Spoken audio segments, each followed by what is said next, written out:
Fraser Crane. Thank you. That got a much better response than I thought it would have.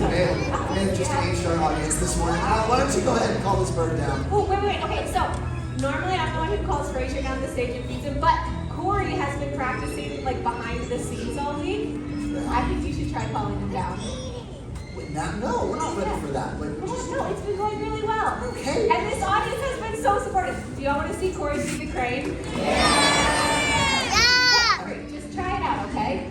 Okay, I'll try. Okay, I totally think you're ready. You have treats on you, right? Yes, I've got treats. Okay, so we were talking about training earlier, right? And this is actually a huge part of it, the relationship building between the individual trainer and the bird. So Corey's been hanging out with Fraser in the back, giving him a lot of his favorite treats, kind of spending time with him, working on what we call their trust accounts that now out here, look, he's looking right at you, Corey. Here we go. Okay. Hey, wait, you gotta look at this.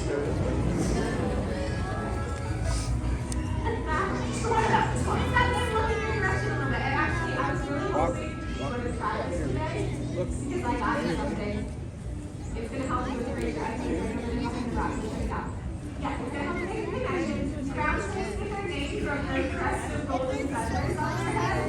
So I thought it would help Corey if he had his own crest of golden feathers.